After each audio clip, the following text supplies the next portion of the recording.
नमस्कार। न्यूनतम मजदूरी अधिनियम 1948 ये सिर्फ वेजेस तय करने वाला एक कानून नहीं है। असल सवाल तो ये है कि ये कानून लागू कैसे होता है। तो चलिए आज इसके दो सबसे मजबूत हथियारों को समझते हैं, क्लेम्स और पेनाल्टीज, यानी दावे और दंड। जरा सोचिए, किसी ने दिन रात मेहनत की हो और उसे जो तय मजदूरी है उससे कम पैसे मिले, या फिर शायद कुछ भी ना मिले।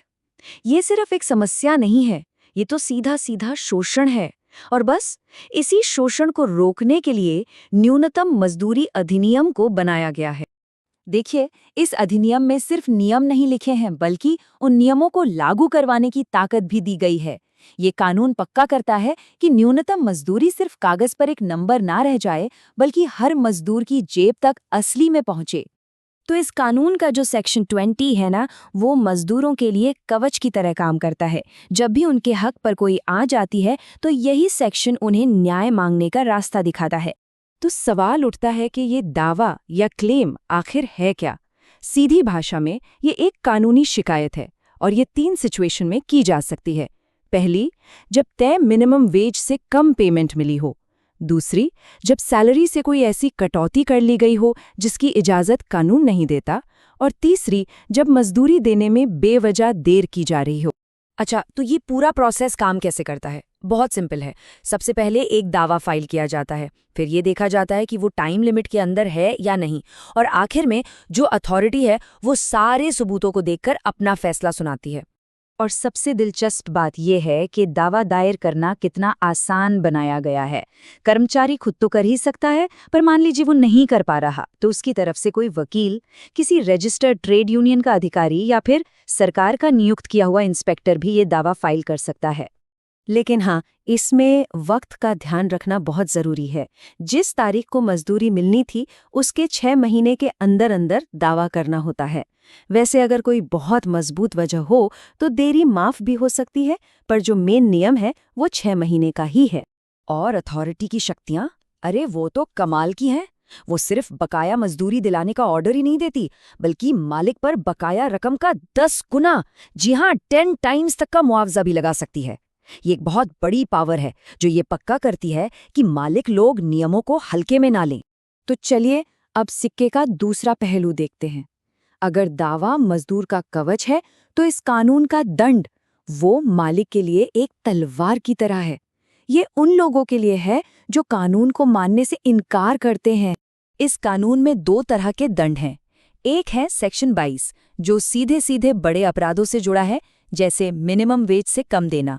और दूसरा है सेक्शन 22A। ये एक तरह का कैच ऑल है, मतलब उन सभी छोटे मोटे उल्लंघनों के लिए जिनके लिए कोई खास सजा नहीं बताई गई है। सेक्शन 22 के तहत जो अपराध हैं उन्हें काफी गंभीर माना जाता है। इसमें 6 महीने तक की जेल हो सकती है, या 500 रुपए तक का जुर्माना, या फिर कुछ केसेस में दोनों। हाँ, ये सोचने वाली बात है कि 500 रुपए का जुर्माना आज कितना असरदार है, लेकिन ये कानून की नीयत को साफ दिखाता है कि ऐसे उल्लंघनों को बर्दाश्त नहीं किया जाएगा।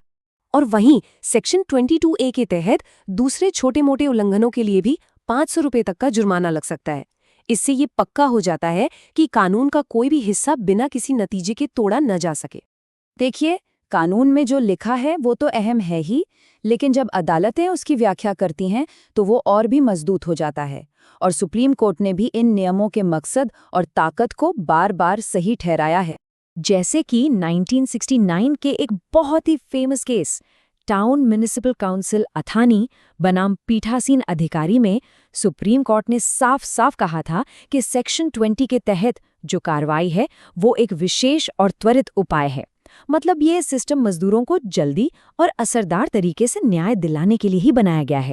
तो अब तक हमने दावों और दंडों को अलग अलग समझा। अब देखते हैं कि ये दोनों मिलकर एक पूरी की पूरी व्यवस्था कैसे बनाते हैं जो असल में काम करती है। तो कुल मिलाकर हमारे पास एक 2 पिलर सिस्टम है।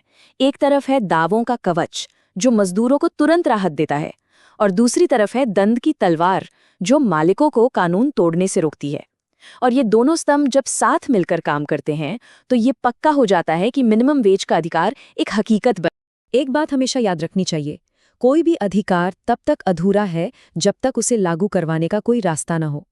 न्यूनतम मजदूरी अधिनियम का ये दावा और दंड का सिस्टम बस यही सुनिश्चित करता है कि मजदूरों का अधिकार सिर्फ एक सुझाव बनकर ना रह जाए, बल्कि एक मजबूत नियम के तौर पर लागू हो।